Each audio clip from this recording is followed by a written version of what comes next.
Please join me in congratulating Rhonda on an exemplary career. We will miss you.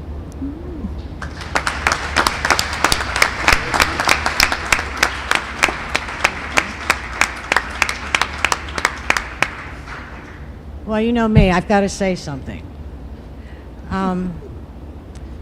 Thank you, Tom.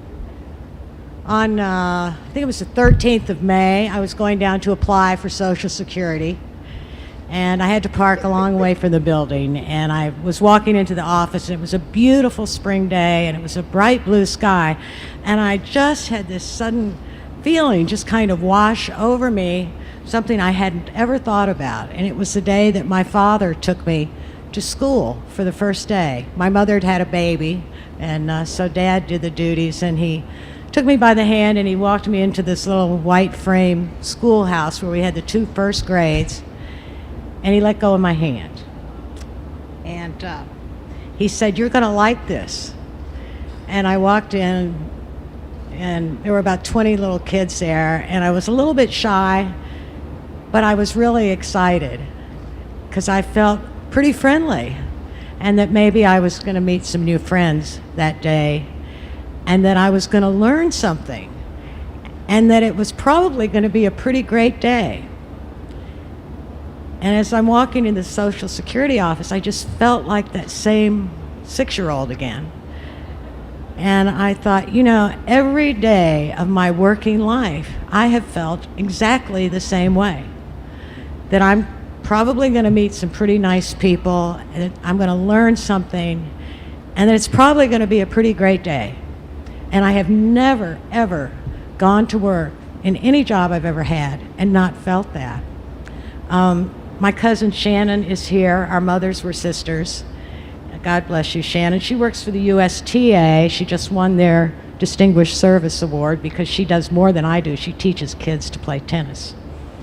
And we grew up, and honor was something that was talked about a lot in our family.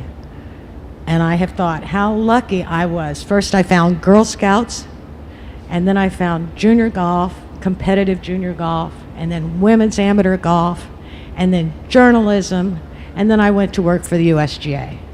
And I am so blessed that throughout my whole life, I had something that was true north.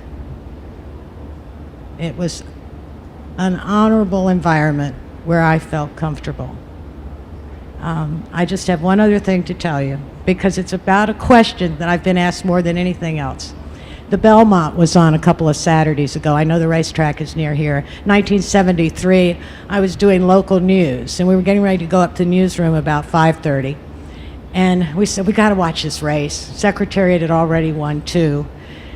And so we watched the race, and we stood there in front of the screen, and first he's 15 lengths ahead, and then he's 28 lengths ahead, and then he wins, and he's 31 lengths ahead, and we stood there with our fist in the air because you'd never seen anything so magnificent. You'd never seen such strength and coordination and grace and power.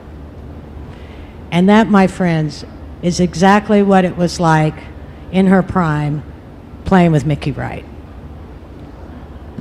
So I can't thank you enough. This has been such an important part of my life that on the 9th of May, as it got closer and closer to 5 o'clock, and I started getting emails that were more and more intense, and I wrote Rangeris at 5 o'clock, it's finished. And I went in and sat on the sofa, and I sobbed. And I had not cried like that since my mother died. But